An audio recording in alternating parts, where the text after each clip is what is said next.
दोस्तों नमस्कार, एक बार फिर से स्वागत है आपके अपने YouTube चैनल।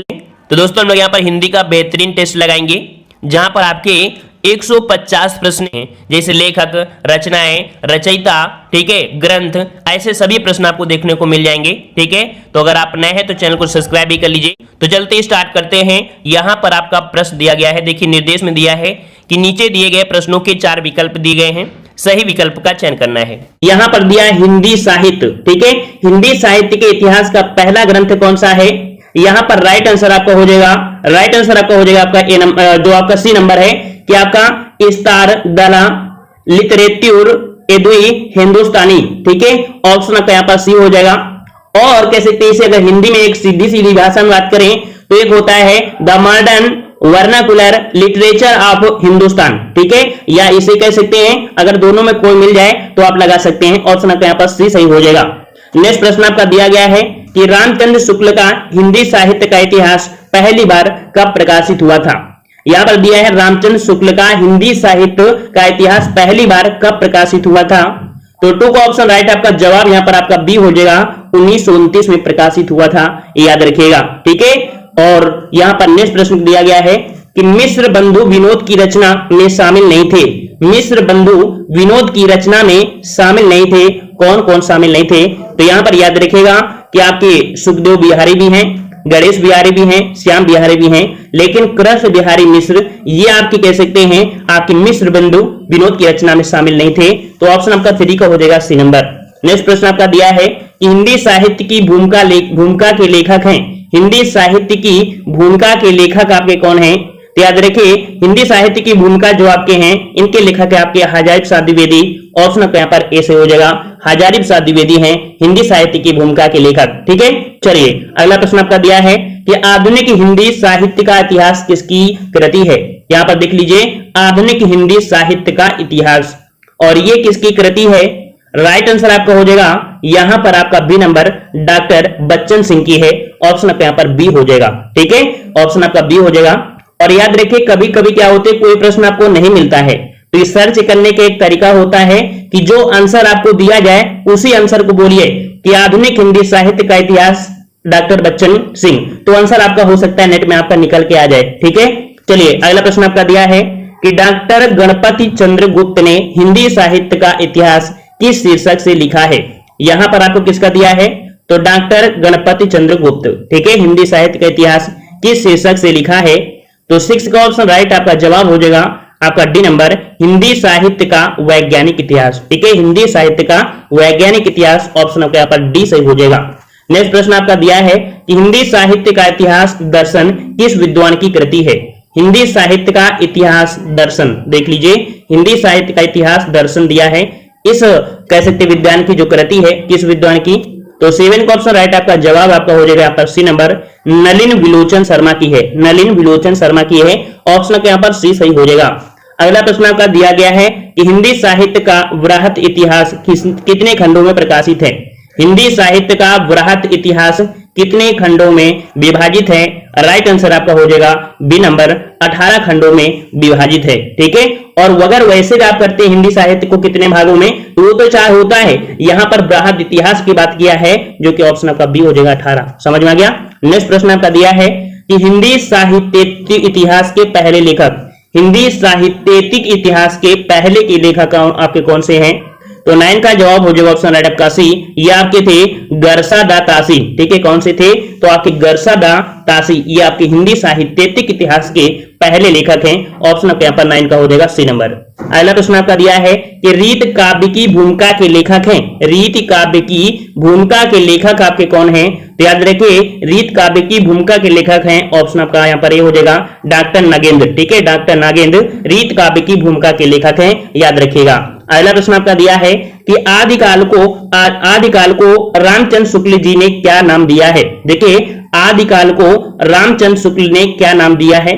तो याद रखिए आदिकाल के कई लोगों ने अलग अलग नाम दिया है, यहाँ पर रामचंद्र शुक्ल के अनुसार पूछा है, तो रामचंद्र शुक्ल के अनुसार आपका हो जाएगा वीर गाथा काल। ठीक है, क्या हो जाएगा? वीर गाथा काल। तो 11 का ऑप्शन राइट आपका यहाँ पर ए सही हो जाएगा। नेक्स्ट प्रश्न आपका दिया गया है कि आदिकाल की समय सीमा रामचंद्र शुक्ल के अनुसार क्या है? आदिकाल की समय सीमा रामचंद्र शुक्ल के अनुसार क्या है? तो यहां पर देखिए 12 नंबर में कि इनके अनुसार माना जाता है 8वीं सदी से 14वीं सदी के बीच में। ठीक है, अब यहां पर ऑप्शन लगभग आपको इनके बीच में ही दिए गए हैं, है ना। तो इसका जो आपका सही आंसर है वो आपका सी वाला आपका सही है। ठीक है, 1000 ईस्वी से 1350 ईस्वी के बीच का जो है ये रामचंद्र के अनुसार आपका है आदिकाल की समय सीमा। ठीक है, सी नंबर आपका हो जाएगा। और अगला प्रश्न है कि संदेश रासक के रचयिता, संदेश रासक के रचयिता कौन है? संदेश रासक के रचयिता कौन है? रचयिता आपके हो जाएंगे ऑप्शन राइट आपके यहाँ पर सी हो जाएगा अब्दुल रहमान। ठीक है, अब्दुल रहमान ये संदेश रासक के रचयिता हैं, ऑप्शन सी हो जाएगा अब्दुल रहमान। ठीक है, अगला प्रश्न आपका दिया है इनमें से किस रासो काव्य के रचयिता नरपत नाल हैं? कई बार हमने आपको बताया भी है। तो नरपत नाल ये जो आपके हैं देख सकते हैं कौन से आपके रासो काव्य हैं। तो यहाँ पर 14 का ऑप्शन राइट आपका जवाब हो जाएगा बी नंबर आपके बीसल देवरासो। ठीक है, इस रासो काव्य के बीसल देवरासो के आपके रचयिता हैं नरपत नाल, बी नंबर। नेक्स्ट प्रश्न दिया है कि पृथ्वीराज रासो के रचयिता, सिंपल क्वेश्चन है आपके लिए, हमेशा पढ़े आपने। तो पृथ्वीराज रासो के जो रचयिता हैं ये आपके हैं चंद्रबरदाई, ऑप्शन आपके यहाँ पर सी हो जाएगा चंद्रबरदाई हो जाएगा। ऑप्शन राइट आपके यहाँ पर 15 का हो जाएगा बी नंबर चंद्रबरदाई। ठीक है, पृथ्वीराज रासो के रचयिता चंद्रबरदाई। और अगले प्रश्न को आते हैं, प्रश्न आपसे अगला है कि राहुल साकृत्यायन ने हिंदी का पहला कवि किसे माना है? देख लीजिए, राहुल साकृत्यायन के अनुसार, ठीक है, इनके अनुसार पूछा गया है, क्योंकि हिंदी में किसी के अनुसार पूछा जाता है तो उसका अर्थ बदल जाता है। तो राहुल साकृत्यायन के अनुसार हिंदी का पहला कवि जो माना गया है या तो किसे माना गया है? तो 16 का ऑप्शन आपका यहाँ पर ये हो जाएगा सराहपा को माना गया है, सराहपाद को। ठीक है, सराहपाद ऑप्शन आपका ये हो जाएगा।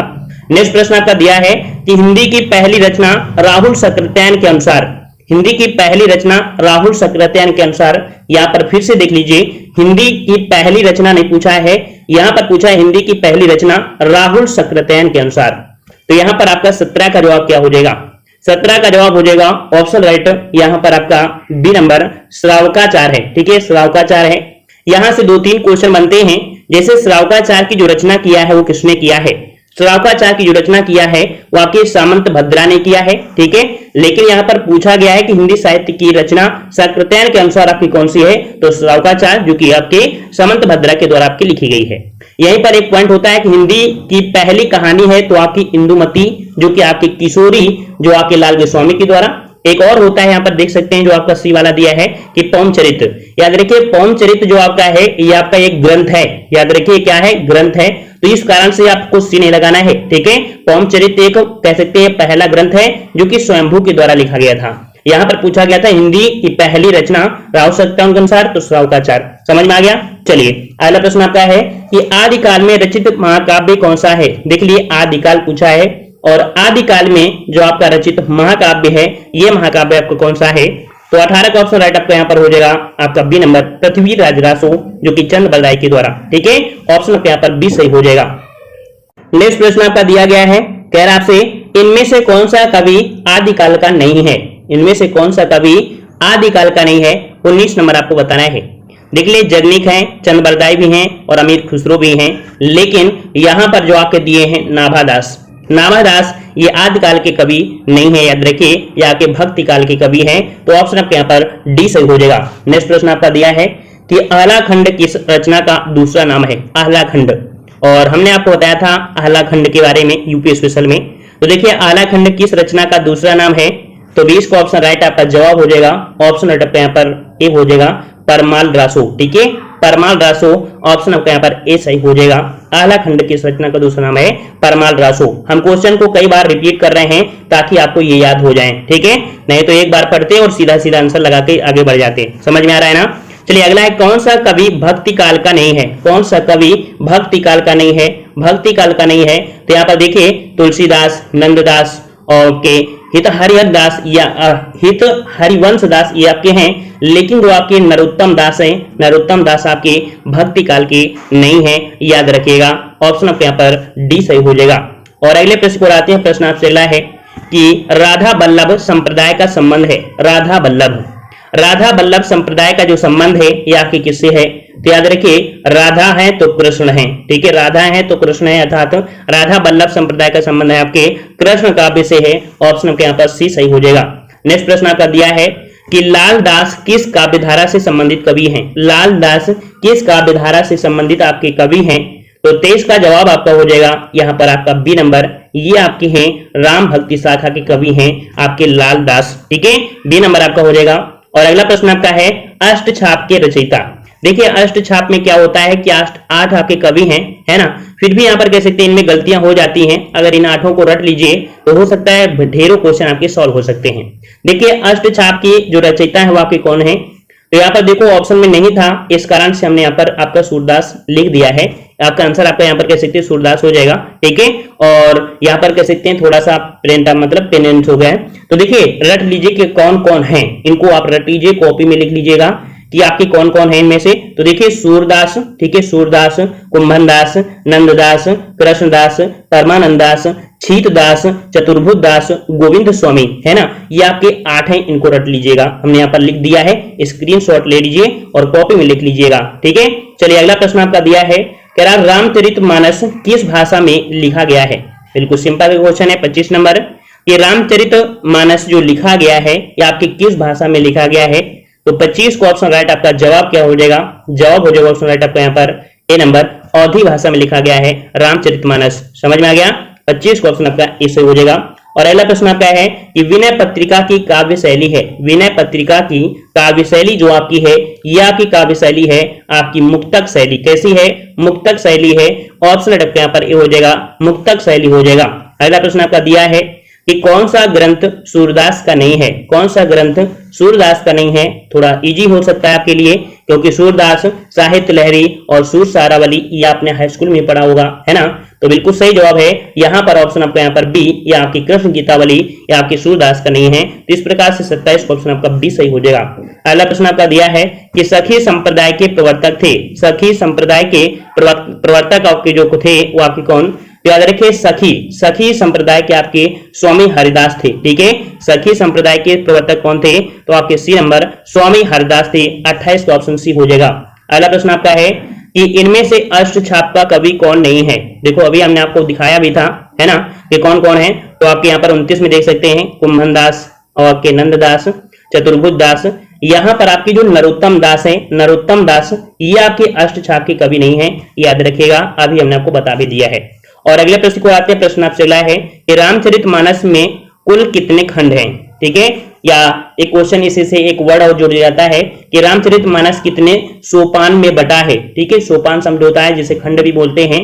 तो यहाँ पर 30 का जवाब क्या हो जाएगा, 30 का जवाब आपका हो जाएगा यहाँ पर ए नंबर, 7 खंडों में आपका विभक्त है या 7 सोपानों में विभक्त किया गया है रामचरितमानस। ठीक है, अगले प्रश्न को बढ़ते हैं। प्रश्न आपसे अगला दिया है कि सूफी काव्य धारा की प्रथम कृति कौन है। कह सकते हैं सूफी काव्य धारा की प्रथम जो आपकी कृति है वो आपकी कृति कौन सी है।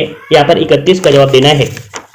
तो याद रखिएगा यहाँ पर 31 वाले में जो ऑप्शन आपके यहाँ पर बी दिया है, बी दिया है आपके कौन, तो आपके चंसवयन। ठीक है, चंसवयन जो आपके हैं ये आपके कह सकते हैं सूफी काव्य धारा की प्रथम आपकी यहाँ पर कह सकते कृति है, जो कि आपके कह सकते हैं आपके मुल्ला दाऊद के द्वारा आपकी रचित की गई थी। कब की गई थी, तो आपकी 1379। याद रखिए, इसकी डेट लिख लीजिए, यहाँ पर डेट आपकी है 1379। ठीक है, ये आपको डेट याद रखना है। वहीं पर जो पद्मावत है, पद्मावत की रचना जो की गई थी वो आपके जायसी के द्वारा 1540 में की गई थी। ठीक है, 1540 में।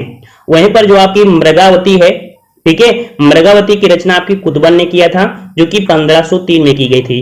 तो इसके अनुसार आपने देख लिया होगा कि जो चंसवयन है यह आपके मुल्ला दाऊद के द्वारा आपकी की गई थी। ठीक है, तो इतने सन में की गई थी, और कह सकते हैं मुल्ला दाऊद को ही यहाँ पर सूफी काव्य धारा का प्रथम कवि मानते हैं। ठीक है, तो इतने पॉइंट आपको यहाँ से बनने वाले थे, बहुत ही आईएमपी प्रश्न है। ठीक है, अगला प्रश्न को आते हैं। प्रश्न आपसे अगला दिया है कि अष्टछाप की स्थापना किसने की थी। अष्टछाप की स्थापना किसने, यहाँ पर देखो स्थापना की बात किया है, ना कि पूछा कि उनमें कौन शामिल है ना। तो यहाँ पर अष्टछाप की जो स्थापना किया था ये आपकी किया था, ऑप्शन आपका यहाँ पर हो जाएगा सी नंबर, आपके विट्ठल नाथ ने किया था, इसकी स्थापना पूछा है। ठीक है, सूरदास मत लगाइएगा, सी नंबर लगाना है, विट्ठल नाथ जो की स्थापना पूछा है। ठीक है, अगला प्रश्न आपका दिया है कि विनय पत्रिका किस भाषा में रचित है। विनय पत्रिका किस भाषा में रचित है, 33 का जवाब देना है। और 33 का सही जवाब क्या हो जाएगा, ऑप्शन आपका यहाँ पर हो जाएगा आपका यहाँ पर जो आपका बी नंबर है आपका ब्रजभाषा, ठीक है। वी से विनय पत्रिका, वी से ब्रजभाषा, ये याद रखना, क्योंकि रामचरितमानस आपकी अवधी भाषा में होती है, विनय पत्रिका आपकी जो वा से ये है और वा से ये है तो आपका ब्रजभाषा, याद रहेगा। चलिए अगला प्रश्न आपका दिया है कि तुलसीदास द्वारा रचित महाकाव्य का क्या नाम है। तुलसीदास द्वारा रचित महाकाव्य का नाम क्या है। तो देखिए तुलसीदास का महाकाव्य पूछा है, जो कि आपका सिंपल सी बात है, ये आपका रामचरितमानस, ठीक है, याद रहेगा। चलिए अगला प्रश्न आपका दिया है, इनमें से कौन सा रहस्यवादी है। इनमें से कौन सा रहस्यवादी है। 35 का जवाब देना है, 35 का जवाब देना है, और 35 को ऑप्शन राइट आपका जवाब बिल्कुल सही है। यहाँ पर आपका जो आपका दिया है सी नंबर जयसी, ठीक है। जयसी को यहाँ पर कह सकते हैं रहस्यवादी कहा जाता है, ऑप्शन आपका यहाँ पर सी सही हो जाएगा।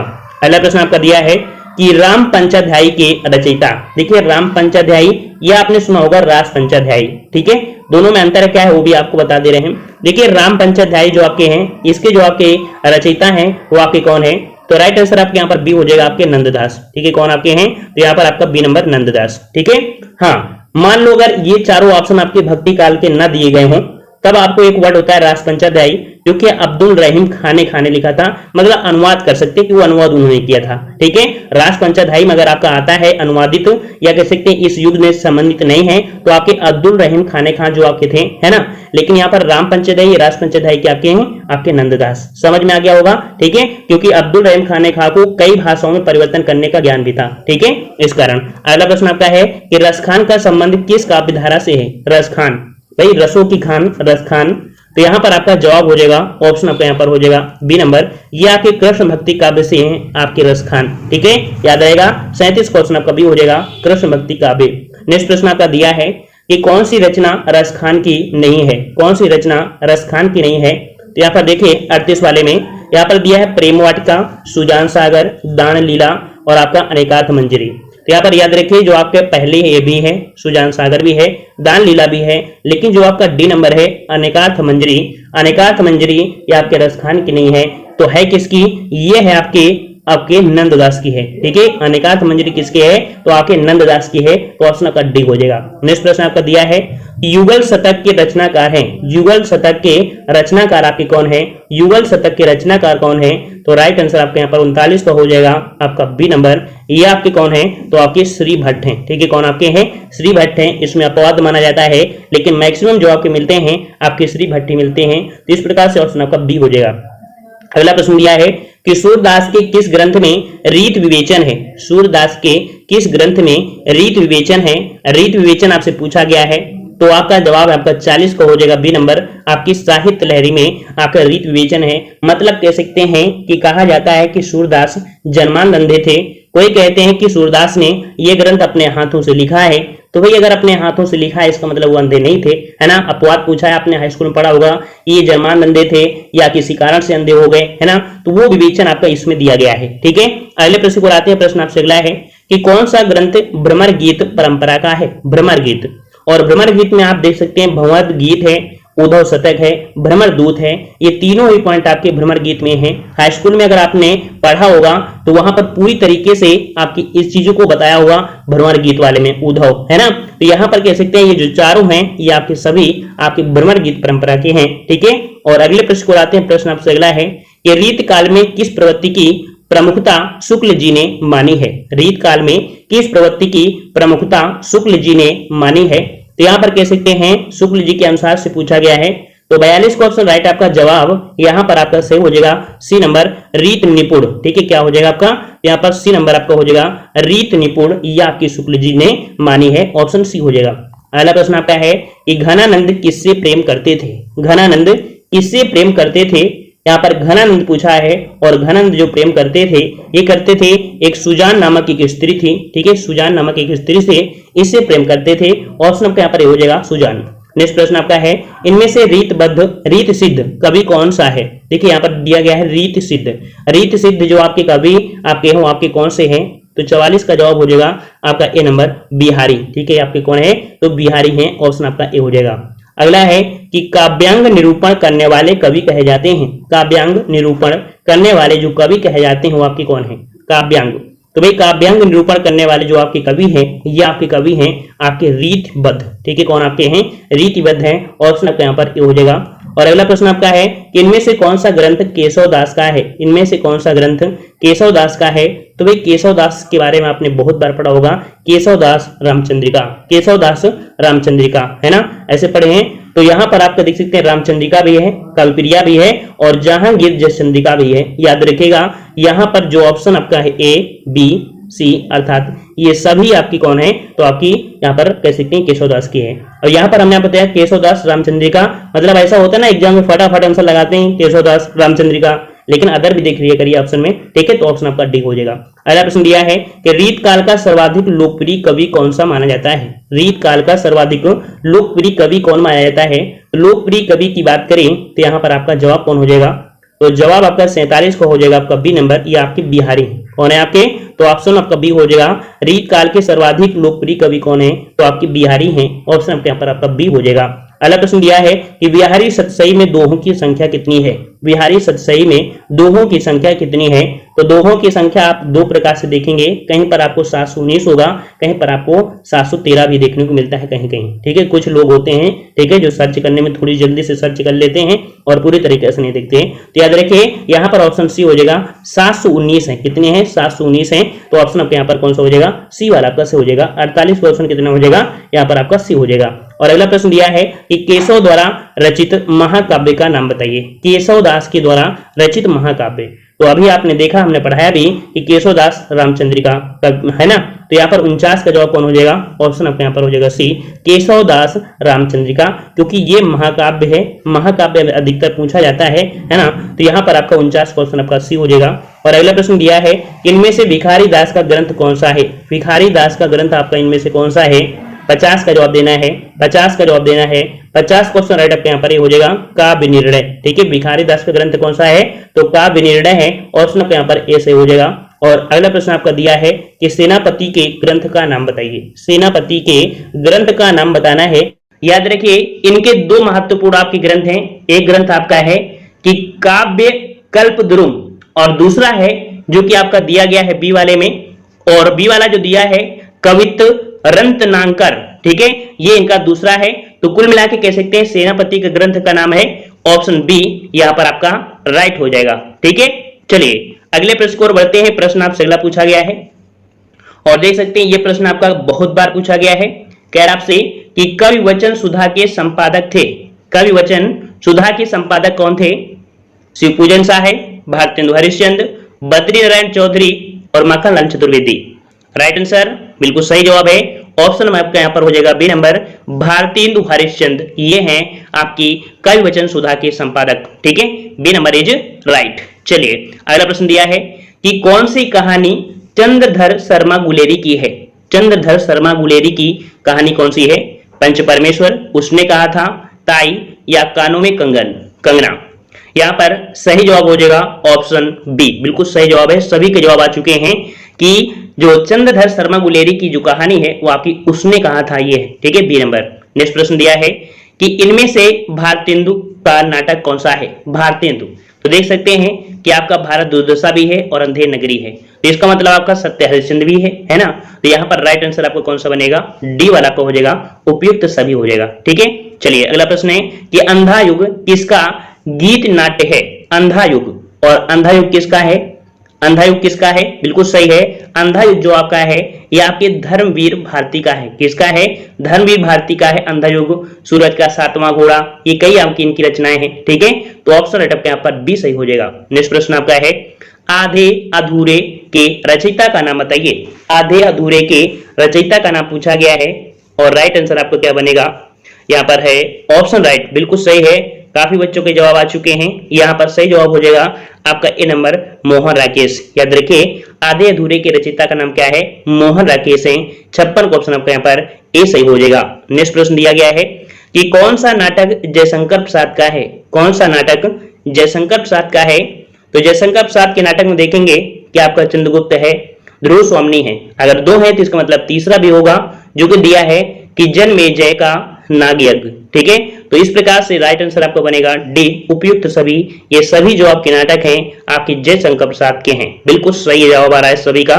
नेक्स्ट प्रश्न आपका है कि प्रेमचंद के किस उपन्यास को कृषक जीवन का महाकाव्य कहा गया है। तो याद रखिएगा कि प्रेमचंद के किस उपन्यास को कृषक जीवन का महाकाव्य कहा गया है? ऑप्शन में दिया है निर्मला, कर्मभूमि, कफन और आपका रंगभूमि। याद रखिए इसका जो शुद्ध जवाब होता है वो गोदान होता है। ऑप्शन में आपका नहीं दिया गया है, लेकिन जो आपका दिया गया है सी वाला कफन, तो कफन में कुछ बहुत कृषक जीवन आपका दिया गया है। अगर ऑप्शन में आपके यहाँ पर होता कौन सा? गोदान। ठीक है, गोदान, तो 100% आपका कौन सा शुद्ध होता है? यहाँ पर गोदान होता। जब भी कभी ऑप्शन में गोदान आए तो गोदान को ही लगाना, कफन को मत लगाना। बल्कि ऑप्शन में आपका गोदान नहीं है तब आप कफन को लगा सकते हैं, क्योंकि एग्जाम हॉल में अगर बैठे हैं तो आपको एक ना एक क्लिक जरूर करना पड़ेगा। इस कारण से मान लो गोदान नहीं दिया है तो आप कफन को लगा सकते हैं। ठीक है, लेकिन अगर गोदान है, क्योंकि मेन ही गोदान ही है ना, इस कारण से गोदान होना चाहिए था। समझ में आ गया? चलिए अगले प्रश्न को आते हैं। कह रहे आपसे कफन कहानी के लेखक कौन है? तो सिंपल सी बात है, उसी की चर्चा हो रही है, और चर्चा हो रही है तो राइट आंसर आपका कौन सा हो जाएगा? आपका ए नंबर प्रेमचंद। समझ में आ गया? चलिए अगला प्रश्न आपका है कि हिंदी का पहला समाचार पत्र माना जाता है, हिंदी का पहला समाचार पत्र माना जाता है, हमेशा से आपने पढ़ा होगा। तो यहाँ पर राइट आंसर आपका हो जाएगा, बिल्कुल सही है, उदंत मार्तंड। ठीक है, कौन आपका है? उदंत मार्तंड है। ऑप्शन आपके यहाँ पर बी सही हो जाएगा। नेक्स्ट प्रश्न आपका दिया गया है कि सरस्वती पत्रिका के संपादक से नहीं जुड़े थे। सरस्वती पत्रिका का संपादन, यहाँ पर जो जवाब हो जाएगा कौन सा? तो यहाँ पर याद रखिए जो पत्रिका थी ये 1903 से 1920 के लमसम बीच में आपकी चली हुई थी। ठीक है, और इससे जो आपके जुड़े थे महावीर प्रसाद द्विवेदी थे, और इनके सहयोगी थे पद्मलाल पुन्नालाल बख्शी और आपके श्री नारायण चतुर्वेदी। मतलब कह सकते हैं कि सरस्वती पत्रिका के संपादन में जो हिस्सा नहीं था वो आपके किसके? तो प्रताप नारायण मिश्र का हिस्सा इसमें से नहीं था, अर्थात ये इससे जुड़े नहीं थे। ठीक है, अदर यहाँ पर आपके जुड़े हैं, जिनमें से मुख्य रूप से आपके महावीर प्रसाद द्विवेदी। ठीक है, नेक्स्ट प्रश्न आपका दिया है कि महावीर प्रसाद द्विवेदी ने सरस्वती पत्रिका का संपादन कब से कब तक किया? अभी हमने बताया कब से किया था। यहाँ पर 62 का जवाब क्या बनेगा? बी वाला, 1903 से 1920 के बीच संपादन आपका किया था। ठीक है, नेक्स्ट प्रश्न दिया है कि द्विवेदी युग में रचित प्रथम महाकाव्य, द्विवेदी युग में रचित प्रथम महाकाव्य, यहाँ पर द्विवेदी युग की बात किया है, और द्विवेदी युग का जवाब क्या बनेगा? जवाब क्या बनेगा? तो ऑप्शन आपका यहाँ पर हो जाएगा आपका बी नंबर, प्रिप्रवास। याद रखिए कि द्विवेदी युग में रचित प्रथम महाकाव्य आपका प्रिप्रवास है, जिसकी आपके लेखक आपके कौन है? तो आपके अयोध्या सिंह उपाध्याय। ठीक है, अयोध्या सिंह उपाध्याय का आपका यह महाकाव्य है प्रिप्रवास। ये भी दोनों पॉइंट आपको याद रखना है। नेक्स्ट प्रश्न दिया है कि द्विवेदी युगीन काव्य की भाषा, द्विवेदी युगीन काव्य की भाषा, तो यहाँ पर जानते हैं कि द्विवेदी युग की काव्य की जो भाषा है वो आपकी कैसी है? ये आपकी खड़ी बोली। द्विवेदी युग में जो काव्य भाषा है वो आपकी कैसी है? तो आपकी खड़ी बोली, याद रखिएगा। ठीक है, नेक्स्ट प्रश्न दिया है कि कौन सा समाचार पत्र बालकृष्ण भट्ट द्वारा संपादित किया गया? पिछले पार्ट में भी हमने आपको बताया था कि बालकृष्ण भट्ट द्वारा संपादित किया गया था। ये आपका जो समाचार पत्र है वो आपका कौन सा? राइट आंसर आपका यहाँ पर आपका बनेगा ऑप्शन बी, हिंदी प्रदीप। ठीक है, कौन आपका है? तो हिंदी प्रदीप है, यह आपके बालकृष्ण भट्ट द्वारा संपादित किया गया समाचार पत्र है। ऑप्शन आपके यहाँ पर बी सही बनेगा। नेक्स्ट प्रश्न दिया है कि शिव शंभू के चिट्ठे में किसको व्यंग्य का निशाना बनाया गया है? याद रखिएगा कि शिव शंभू के चिट्ठे, इसमें से जो व्यंग्य का निशाना बनाया है यहाँ पर कवि ने, वो आपकी किसको बनाया है? ये बनाया है। राइट आंसर आपका यहाँ पर सही बनेगा, ऑप्शन राइट आपका यहाँ पर ए बनेगा, लॉर्ड कर्जन को। ठीक है, शिव शंभू के चिट्ठे में किसको निशाना बनाया? तो लॉर्ड कर्जन को बनाया गया है। 66 ऑप्शन राइट आपका यहाँ पर ए सही हो जाएगा। ठीक है, चलिए अगला प्रश्न आपका है कि कर्मनाशा की हार किस विधा की कृति है? कर्मनाशा की हार, तो याद रखिए कर्मनाशा की हार से एक पॉइंट ये बनता है कि ये है किसकी? ये है किसकी रचना? तो शिव प्रसाद द्वारा आपकी रचित है कर्मनाशा की हार। ये जो आपकी आधारित है, या आपकी आधारित किस पर है? ये एक कहानी है। याद रखिए कर्मनाशा की हार ये क्या है? ये एक कहानी है जो कि आपकी कह सकते हैं शिव प्रसाद द्वारा आपकी लिखी है। समझ में आ गया? चलिए अगला प्रश्न आपका है कि कलम का सिपाही के लेखक हैं, कलम का सिपाही, और कलम का सिपाही यहाँ पर कौन से बनेंगे? कलम का सिपाही यहाँ पर आपका जवाब हो जाएगा ऑप्शन आपका यहाँ पर बी हो जाएगा, अमृत राय। ठीक है, याद रखिए कलम का सिपाही के लेखक कौन है? तो आपके अमृत राय हैं। और जो लोग यहाँ पर प्रेमचंद दे रहे हैं तो आपको बता दें कि ये जो कलम का सिपाही है, लेखक हैं आपके अमृत राय, लेकिन लिखा किस पर है, किसकी जीवनी पर, तो प्रेमचंद की जीवनी पर लिखा गया है। अमृतलाल कौन है, तो प्रेमचंद के पुत्र हैं अमृत राय, ठीक है।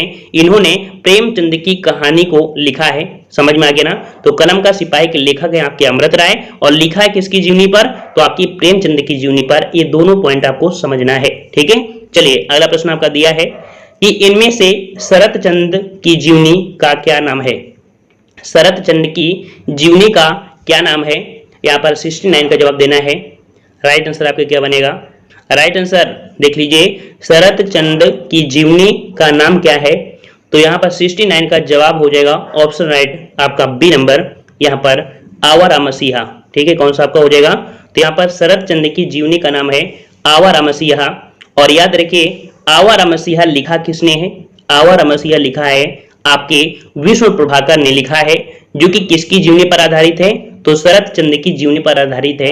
एक प्रश्न में दो प्रश्न आपको मिले हैं। आवारा मसीहा लिखा किसने है, आपके विष्णु प्रभाकर ने, ठीक है। इसकी जीवनी पर, तो आपकी किसकी जीवनी पर, तो आपकी शरत चंद की जीवनी पर लिखा है। समझ में आ गया। चलिए अगला प्रश्न आपका है कि नीड़ का निर्माण फिर किसकी आत्मकथा है। नीड़, नीड़ माने हमने बताया था आपको घोषणा होता है, नीड़ है ना, नीड़, नीड़ का निर्माण फिर किसकी आत्मकथा है। ये जो आपकी आत्मकथा है ये है आपके ऑप्शन राइट आपका यहाँ पर ये हो जाएगा हरिवंश राय बच्चन की है आत्मकथा। याद रखिए नीड़ का निर्माण ये आपके हरिवंश राय की है और कह सकते हैं इसे 4 भागों में डिवाइड किया गया है, जिसमें से आपका होता है क्या भूलूं क्या याद करूं, एक होता है नीड़ का निर्माण और तीसरा होता है बसेरे से दूर और चौथा होता है 10 द्वार। ये 4 हैं, इनके अंतर्गत आते हैं, ठीक है। और अगले प्रश्न को बढ़ते हैं। प्रश्न आपसे अगला है कि इनमें से किसे छायावादी महाकाव्य है। यहाँ पर देखिए कौन आपका छायावादी महाकाव्य है, हमने आपको बताया भी है छायावाद का महाकाव्य। चलिए 71 का जवाब देना है, 71 का जवाब देना है, सभी को जवाब देना है और बिल्कुल सही जवाब आ रहा है, सभी का जवाब बिल्कुल लगभग सही है। यहाँ पर देखो छायावादी महाकाव्य है आपका कामायनी, जो कि आपकी जयशंकर प्रसाद के द्वारा लिखित है, ठीक है, जयशंकर प्रसाद के द्वारा आपका लिखित है। और अगले प्रश्न को आते हैं। प्रश्न आपसे अगला है कि कामायनी में कुल कितने सर्ग हैं। अगर आप डेली क्लासेस लेते हैं तो 100% यकीन है कि इस प्रश्न का जवाब आप आसानी से दे सकते हैं। 72 नंबर, 72 का ऑप्शन राइट आपका जवाब हो जाएगा। 72 का जवाब हो जाएगा ऑप्शन सी। याद रखिए कामायनी जो आपकी है वो आपकी 15 सर्गों में विभाजित है, ठीक है, सी नंबर आपका हो जाएगा। नेक्स्ट प्रश्न है कि कामायनी का प्रकाशन कब हुआ था। कामायनी का प्रकाशन कब हुआ था, यहाँ पर राइट आंसर। तो याद रखिए कामायनी का प्रकाशन हुआ था 1936 में। कब किया गया था, 1936 में किया गया था कामायनी का प्रकाशन, ठीक है, ऑप्शन बी हो जाएगा। नेक्स्ट प्रश्न दिया है कि साकेत का अर्थ क्या है। साकेत का अर्थ देखिए यहाँ पर यह नहीं पूछा गया है कि साकेत किसकी रचना है, यहाँ पर यह पूछा गया है साकेत का अर्थ क्या होता है, ठीक है। जबकि साकेत कह सकते हैं आपके मैथिली शरण गुप्त के द्वारा रचना की गई है। जो साकेत है, साकेत की रचना किसने की है, तो आपके मैथिली शरण गुप्त ने। लेकिन यहाँ पर पूछा गया है कि साकेत का अर्थ क्या है, तो साकेत का अर्थ होता है अयोध्या, या कह सकते हैं अयोध्या नगरी, या आपके भगवान राम जन्मभूमि, ठीक है। अब यहाँ पर जो ये साकेत है, तो साकेत में जो सरयू नदी है वहां पर कहा जाता है कि भगवान जो राम थे उन्होंने सरयू पर स्नान किया, वहीं से कह सकते हैं वो स्वर्ग से धार गए थे और जितने भी नगरवासी थे वो भी सरयू पे स्नान करते हैं और इसके बाद मोक्ष की प्राप्ति कर लेते हैं, ठीक है। तो साकेत में कह सकते हैं लक्ष्मण के बारे में, लक्ष्मण की पत्नी के बारे में, ठीक है, और ढेर सारी मतलब राम से ये कह सकते अयोध्या नगरी से पूरा जुड़ा हुआ यहाँ पर कहानी है, ठीक है ना। तो ऑप्शन आपका यहाँ पर सी हो जाएगा। नेक्स्ट प्रश्न आपका है कि साकेत में कुल कितने सर्ग हैं। साकेत में कुल कितने सर्ग हैं, तो साकेत की बात करते हैं। याद रखिएगा कि साकेत में जो सर्ग हैं ये आपके 12 सर्ग हैं। कितने हैं, 12 सर्ग हैं। ऑप्शन आपका यहाँ पर डी से हो जाएगा। नेक्स्ट प्रश्न आपका दिया गया है कि साकेत के किस सर्ग में उर्मिला का विरह वर्णन किया गया है। उर्मिला नाम सुना होगा आपने, उर्मिला कौन है, तो आपके लक्ष्मण की पत्नी है ना। तो उर्मिला का विरह वर्णन अर्थात लक्ष्मण से जब विरह हुई थी, है ना, तो वहां का वर्णन किया गया है। और ये जो वर्णन है ये आपके किस सर्ग में है, ये सर्ग जो आपका है कौन सा, 76 का ऑप्शन राइट आपका बी हो जाएगा, नवम, अर्थात 9वें सर्ग में उर्मिला और लक्ष्मण के विरह का वर्णन किया गया है, जो कि आपके साकेत में है, ठीक है। नेक्स्ट प्रश्न को आते हैं। प्रश्न आपसे अगला है कि कौन सी रचना का महादेवी जी को भारतीय ज्ञानपीठ पुरस्कार मिला? देख लीजिए, भारतीय ज्ञानपीठ पुरस्कार से हमेशा प्रश्न आपके बनते हैं, हमेशा बनते हैं, ठीक है। तो यहाँ पर देख सकते हैं ज्ञानपीठ पुरस्कार जो आपको मिला था आपके महादेवी वर्मा को, ये मिला था ऑप्शन राइट 77। चलिए जवाब दीजिए। चलिए सभी के जवाब आ चुके हैं। ऑप्शन आपके यहाँ पर सी हो जाएगा, यामा के लिए मिला था, ठीक है। यामा के लिए मिला था 1982 में 18वां ज्ञानपीठ पुरस्कार आपके महादेवी वर्मा को दिया गया था, यामा के लिए, ठीक है। नेक्स्ट प्रश्न आपका दिया है कि इनमें से प्रगतिवाद का कवि कौन नहीं है? प्रगतिवाद का कवि इनमें से कौन नहीं है? यहाँ पर देख लीजिए, तो आपके प्रगतिवाद के आपके नहीं है, ऑप्शन राइट आपका यहाँ पर हो जाएगा आपका सी नंबर। ये आपके हैं केदारनाथ सिंह, ठीक है। कौन आपके? तो केदारनाथ सिंह हैं। ये कह सकते हैं इनका जो जन्म हुआ था या आपके बलिया में हुआ था 1934 में, और इन्हें 2013 में ज्ञानपीठ पुरस्कार दिया गया और 1983 में भी साहित्य अकादमी पुरस्कार दिया गया था, ठीक है, केदारनाथ को। अगले प्रश्न पर आते हैं। प्रश्न आपसे अगला है कि अकाल में सारस किस कवि की रचना है? अकाल में सारस, और अकाल में सारस ये किस कवि की रचना है? 79 का जवाब हो जाएगा ऑप्शन राइट आपका यहाँ पर डी हो जाएगा, केदारनाथ सिंह। हमने अभी बताया भी कि केदारनाथ का जन्म हुआ था 1934 में, बलिया में हुआ था। इन्हें 2013 में ज्ञानपीठ पुरस्कार मिला और 1983 में साहित्य अकादमी पुरस्कार मिला था। समझ में आ गया? चलिए अगला प्रश्न आपका है कि काशीनाथ सिंह का उपन्यास, काशीनाथ सिंह, देखिए यहाँ पर दिया है काशीनाथ सिंह का उपन्यास, और 80 का जवाब हो जाएगा ऑप्शन राइट यहाँ पर आपका सी नंबर, रेहन का रघु। याद रखिए काशीनाथ सिंह का उपन्यास क्या है? तो रेहन का रघु है, ऑप्शन आपका सी हो जाएगा। नेक्स्ट प्रश्न दिया है कि मुझे चांद चाहिए उपन्यास की नायिका। यहाँ पर देखो पूछा गया है कि मुझे चांद चाहिए उपन्यास की नायिका कौन है? यहाँ पर नायिका के बारे में पूछा गया है और नायिका जो आपकी हैं आपका 81 का जवाब हो जाएगा, ऑप्शन राइट आपका यहाँ पर हो जाएगा बी नंबर, वर्षा वशिष्ठ हैं। कौन है आपके? वर्षा वशिष्ठ हैं, याद रखिएगा, ठीक है। मुझे चांद चाहिए, यहाँ पर कह सकते हैं कि इसकी जो रचना है, ये रचयिता हैं वो सुरेंद्र वर्मा है। मुझे चांद चाहिए, इसके जो आपके रचयिता हैं वो सुरेंद्र वर्मा है और नायिका जो आपकी है वो वर्षा वशिष्ठ है, ठीक है। और अगले प्रश्न पर आते हैं, कह रहा आपसे इनमें से कौन सी कृति धूमिल की है? धूमिल, धूमिल की जो आपकी रचना है वो आपकी किसकी, आपकी कौन सी है? तो संसद से सड़क तक, ठीक है, संसद से सड़क तक ये किसकी कृति है? तो आपकी धूमिल की है। तो आपका 82 का ऑप्शन राइट आपका बनेगा बी नंबर, ठीक है। नेक्स्ट प्रश्न दिया है कि सर्वेश्वर दयाल सक्सेना किस सप्तक के कवि हैं? सर्वेश्वर दयाल सक्सेना, याद रखिएगा हमने यहाँ पर टेलीग्राम पे भेज दिया है सप्तक, तार सप्तक के कवि कौन है वगैरह वगैरह, ठीक है। तो उसको भी आप देख लीजिएगा। और देव जी के ट्रिक सर्च करिए टेलीग्राम में, टेलीग्राम में सर्च करिए देव जी के ट्रिक, वहां पर आपको कई पीडीएफ भी मिल जाएंगी और जो जरूरी आपकी पॉइंट होते हैं वो भी हम आपको दे देते हैं टेलीग्राम पे, ठीक है। तो दिया है सर्वेश्वर दयाल सक्सेना किस सप्तक के कवि हैं? याद रखिएगा कि 83 का ऑप्शन राइट यहाँ पर जवाब हो जाएगा सी नंबर, ये तीसरे सप्तक के कवि हैं, ऑप्शन आपके यहाँ पर सी सही हो जाएगा। नेक्स्ट प्रश्न दिया है कि तार सप्तक का प्रकाशन हुआ था, तार सप्तक का प्रकाशन जो हुआ था ये कब हुआ था? राइट आंसर आपका यहाँ पर 84 का हो जाएगा आपका ए नंबर, 1943, ठीक है। तार सप्तक का प्रकाशन हुआ था 1943 को हुआ था, ऑप्शन राइट आपका 84 का आपका ए हो जाएगा, ठीक है।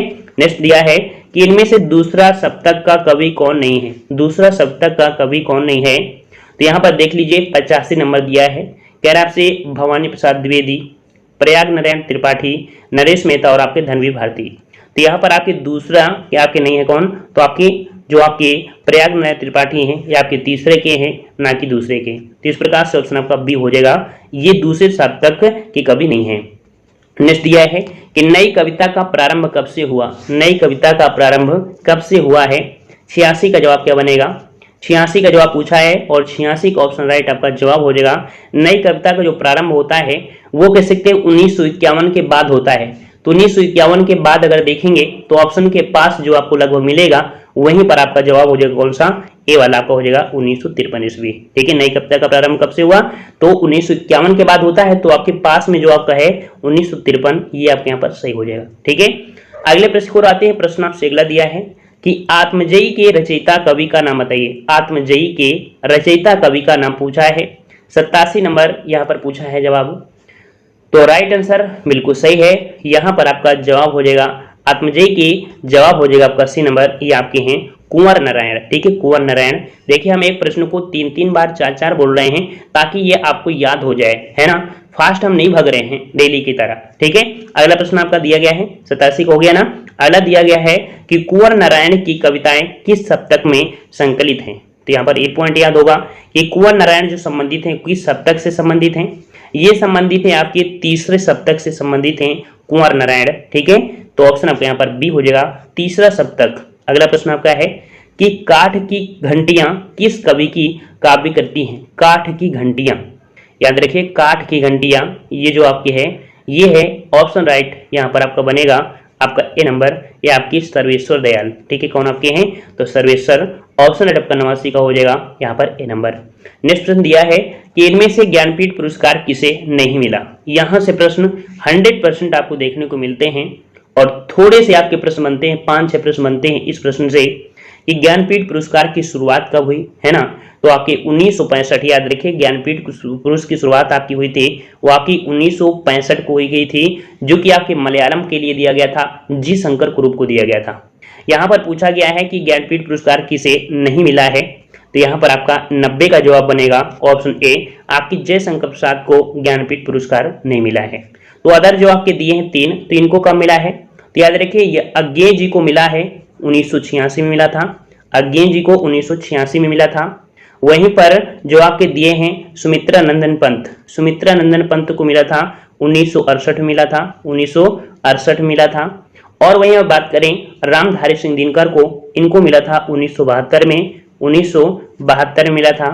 और अगर बात करें कि 2019 में किसे मिला है, 2019 में मलयालम में मिला है आपके अक्कीतम अच्युतन नमंदुरी, ठीक है, अजीब सा नाम है, बस इतना याद रखना अक्कीतम, ठीक है। तो ये पॉइंट यहां से आपके बन सकते हैं, 5-6 क्वेश्चन यहां से बनते हैं, ठीक है। अगला प्रश्न आपका दिया है कि परिंदे कहानी के लेखक का नाम बताइए। परिंदे कहानी के लेखक का नाम पूछा है और यहाँ पर आपका बनेगा ऑप्शन राइट आपका यहाँ पर सी, ये आपके हैं निर्मल वर्मा, ठीक है। परिंदे कहानी के लेखक आप कौन है, तो निर्मल वर्मा है। और इस कहानी का प्रकाशन जो हुआ था वो 1956 को हुआ था, 1956 को इस कहानी का प्रकाशन हुआ था।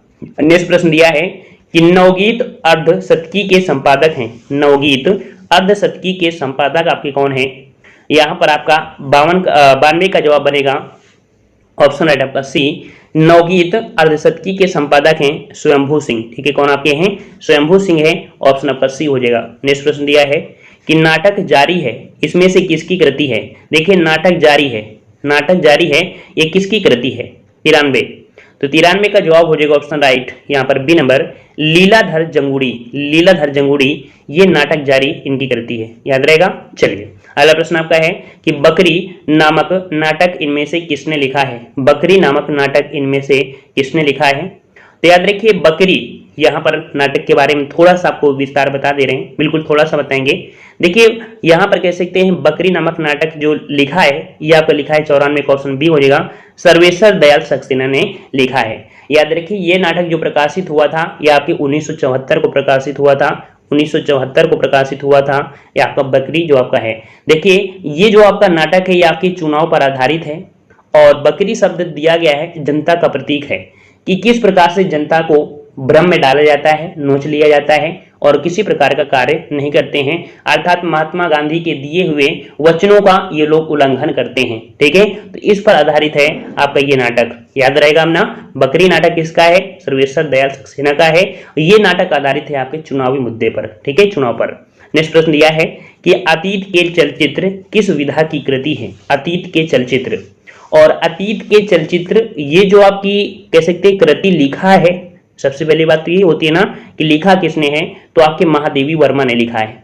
और ये जो आपके आधारित है अर्थात ये है क्या, ये है क्या, तो 95 का जवाब आपका ये हो जाएगा, ये आपकी है रेखा चित्र। क्या है, रेखा चित्र है, अतीत के चलचित्र रेखा चित्र है जो कि महादेवी वर्मा का है। नेक्स्ट प्रश्न दिया है कि इनमें से महादेवी वर्मा की कृति है, महादेवी वर्मा, तो देखिए दीप शिखा है, पथ के साथी है, तो श्रृंखला की कड़ियां भी जरूर हो जाएंगी। तो यहाँ पर 96 का जवाब बनेगा ऑप्शन राइट। चलिए सभी का जवाब आ चुका है, बिल्कुल सही है, सभी को नंबर मिल रहे हैं आज।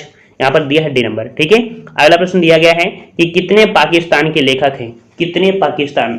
भैया पाकिस्तान का नाम जैसे ही सुनते हैं तो सभी के दिमाग में खून खौल जाता है ना। तो यहाँ पर देखिए कितने पाकिस्तान के जो लेखक हैं ये आपके कौन है, तो ऑप्शन आपका यहाँ पर ए हो जाएगा कलमेश्वर, ठीक है, कमलेश्वर, ये पाकिस्तान के लेखक है। 97 का ऑप्शन आपका यहाँ पर ए सही हो जाएगा, ठीक है।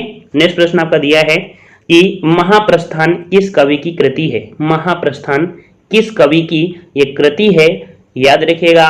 राइट आंसर यहाँ पर आपका हो जाएगा बी नंबर, आपके नरेश मेहता की है। किसकी है, तो नरेश मेहता की है। ऑप्शन राइट आपके यहाँ पर बी हो जाएगा। नेक्स्ट प्रश्न दिया है कि साये में धूप के रचयिता कवि, साये में धूप के रचयिता के जो कवि हैं वो आपके कौन है, साये में धूप, और इसके जो आपके हैं ये आपके हैं दुष्यंत कुमार, ठीक है, कौन आपके दुष्यंत कुमार हैं। ऑप्शन डी हो जाएगा दुष्यंत कुमार। और नेक्स्ट प्रश्न दिया है कि पहाड़ पर लालटेन के कृतिकार, पहाड़ पर लालटेन के कृतिकार जो बनेंगे वो आपके कौन बनेंगे। यहाँ पर राइट आंसर आपका हो जाएगा ऑप्शन यहाँ पर सी, आपके मंगलेश्वर डबराल, ये आपके पहाड़ पर लालटेन के कृतिकार हैं, ठीक है, सी नंबर आपका हो जाएगा। नेक्स्ट प्रश्न दिया है कि हिंदी साहित्य के पहले इतिहासकार लेखक कौन है, हिंदी साहित्य के पहले इतिहासकार के लेखक कौन है, ये आपके हैं गरसादा तासी, ठीक है, जो कि हमने आपको पहला प्रश्न जब बताया था, पहले प्रश्न में ही आपको ये पॉइंट बताया गया था, है ना। तो ऑप्शन आपका डी हो जाएगा। अगला प्रश्न आपका दिया है कि हिंदी साहित्य की भूमिका के लेखक हैं, हिंदी साहित्य की भूमिका के लेखक जो आपके हैं वो आपके कौन हैं। राइट आंसर आपका क्या हो जाएगा, बिल्कुल सही है। याद रखिए हिंदी साहित्य की भूमिका दिया है, जो कि राइट आंसर आपका हो जाएगा ये नंबर हजारी प्रसाद द्विवेदी हैं। कौन है आपके, हजारी प्रसाद द्विवेदी हैं। ऑप्शन आपका यहाँ पर ए सही हो जाएगा। अगला प्रश्न आपका दिया है कि रामचंद्र शुक्ल का हिंदी साहित्य का इतिहास पहली बार प्रकाशित हुआ था। देख सकते हैं हिंदी साहित्य का इतिहास ये पहली बार जो आपका प्रकाशित हुआ था, राइट आंसर आपको बताना है। और राइट आंसर आपका हो जाएगा बी नंबर, 1929 में प्रकाशित हुआ था, जो कि रामचंद्र शुक्ल का है हिंदी साहित्य का इतिहास, याद रहेगा। चलिए अगले प्रश्न को आते हैं। प्रश्न आपसे अगला है कि आदिकाल की समय सीमा शुक्ल जी ने क्या मानी है। आदिकाल की समय सीमा हमने आपको पिछली वीडियो में बताया था कि 8वीं शताब्दी से स्टार्ट हुआ था और आपकी कह सकते हैं 13वीं सदी के बीच में ही आपका था। तो इसके अकॉर्डिंग आप देख सकते हैं जो आपका दिया गया है कौन आपका ए नंबर, जो आपका ये यहाँ पर आपका सही हो जाएगा, ठीक है, आपका 104 का ऑप्शन आपका ए सही हो जाएगा। और अगले प्रश्न को आते हैं। प्रश्न आपसे अगला है कि आदिकाल को शुक्ल जी ने क्या नाम दिया है। ये प्रश्न आपका बहुत बार पूछा गया है, आदिकाल को शुक्ल जी ने क्या नाम दिया है। राइट आंसर आपका क्या बनेगा, बिल्कुल सही है। याद रखिए आदिकाल को शुक्ल जी ने वीर गाथा काल कहा है। क्या कहा है, वीर गाथा काल कहा है। इस प्रकार से राइट आंसर आपके यहाँ पर बी सही हो जाएगा। नेक्स्ट प्रश्न को और बढ़ते हैं। प्रश्न आपसे अगला पूछा गया है, यहाँ पर दिया है पौम चरित्र के रचयिता कवि कौन है। देख लीजिए पौम चरित्र, और इसको भी हमने काफ़ी डिटेल से आपको बताया था। यहाँ पर पौम चरित्र बिल्कुल सही जवाब आ रहा है, सभी के जवाब बिल्कुल सही हैं। पौम चरित्र के जो रचयिता हैं वो आपके स्वयंभू हैं। कौन आपके हैं, स्वयंभू हैं। ऑप्शन आपके यहाँ पर फर्स्ट हो जाएगा। याद रखिए पौम चरित्र जो आपका पहला ग्रंथ है, ठीक है, क्या है, ग्रंथ की बात कर रहे हैं, ग्रंथ है, ठीक है, पहला ग्रंथ। अगला प्रश्न आपका दिया है कि ढोला मारू रा दूहा किसकी कृति है। ढोला मारू रा दूहा जो आपका है ये किसकी कृति है। तो राइट आंसर आपका हो जाएगा यहाँ पर ये नंबर, ये आपके कुशल लाभ का, इसका है कुशल लाभ का है ढोला मारू रा दूहा, ठीक है। चलिए अगला प्रश्न आपका है कि बीसल देव रासा, यहाँ पर रासु होगा, बीसल देव रासु, यहाँ पर कह सकते हैं रासु का प्रधान रस है। बीसल देव रासु, यहाँ पर आपका जवाब हो जाएगा ऑप्शन बी, जो प्रधान रस है वो आपका श्रृंगार रस है। याद रखिएगा ऑप्शन आपका यहाँ पर बी हो जाएगा श्रृंगार रस। नेक्स्ट प्रश्न आपका दिया है कि नरपत नाल की रचना कौन सी है। नरपत नाल की रचना आपकी कौन सी है।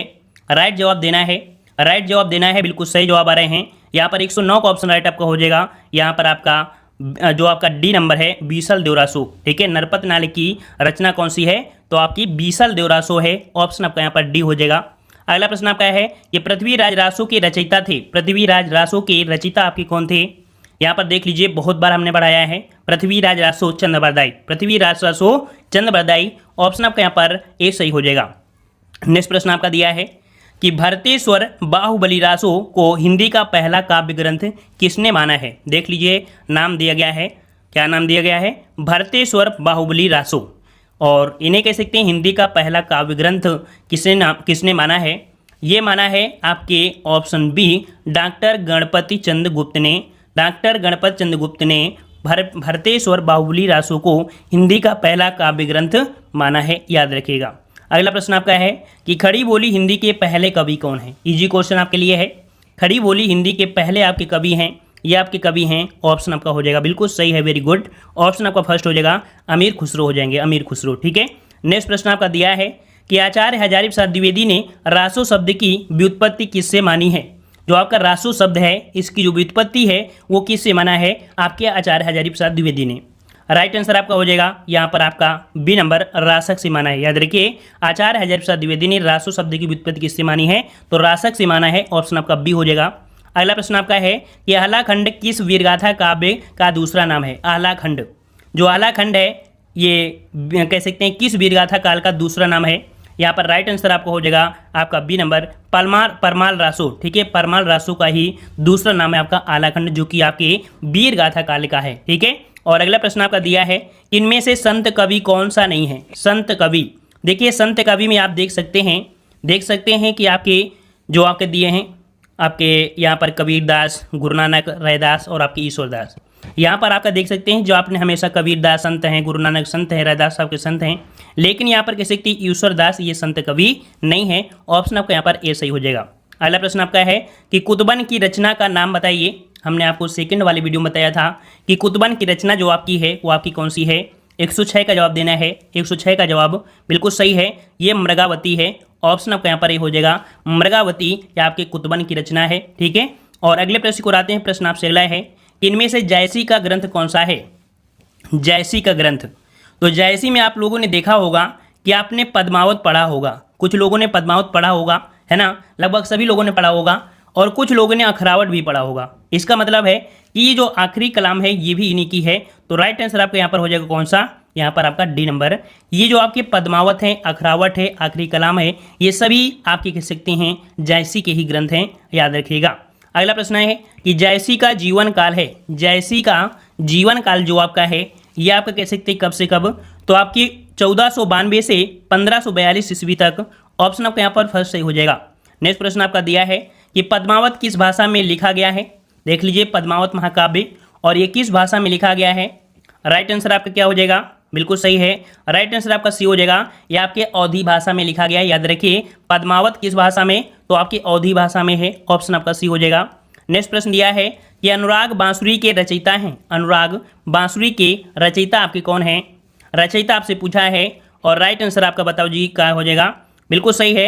यहाँ पर आपको जवाब हो जाएगा आपका नूर मोहम्मद। देखिए नूर मोहम्मद ये आपके अनुराग बांसुरी के रचयिता हैं, नूर मोहम्मद, याद रहेगा। चलिए अगला है कि उर में माखन चोर अड़े। उर में माखन चोर अड़े पंक्ति इनमें से किस कवि की है। ये पंक्ति जो आपकी है वो आपकी किस कवि की है, जवाब देना है। और राइट आंसर आपका 121 का जवाब सही हो जाएगा।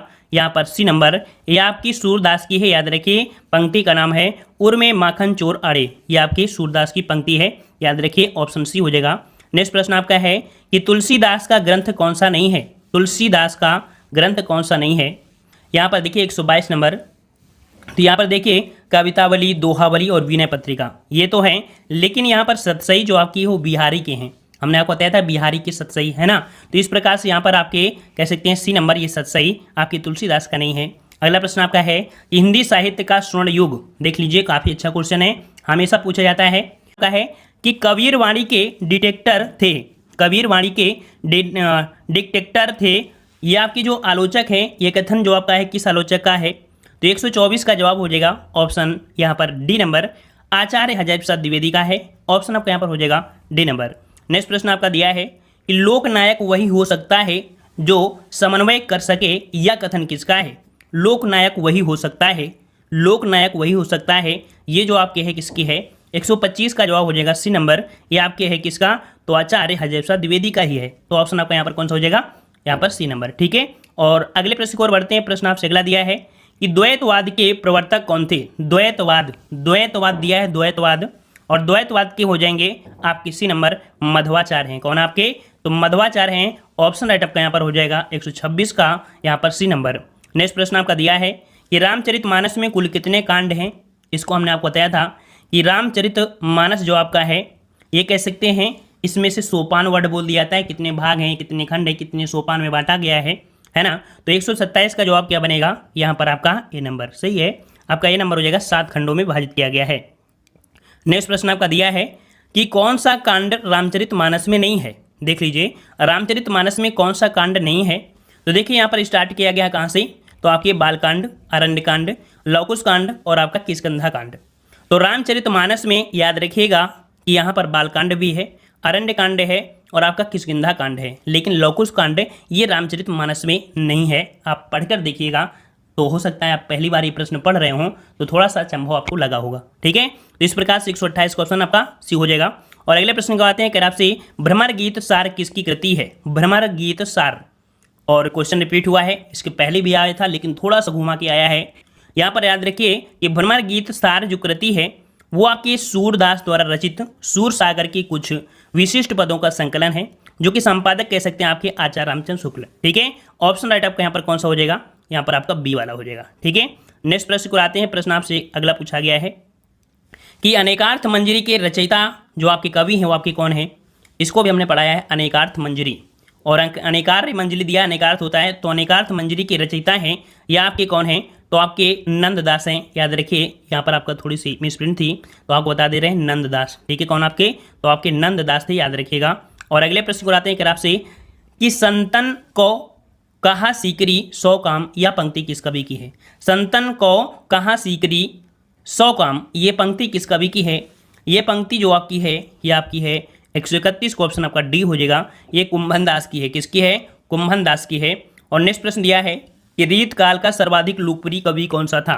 रीत काल का सर्वाधिक लोकप्रिय कवि कौन सा था, या 132 का जवाब देना है, 132 का जवाब देना है।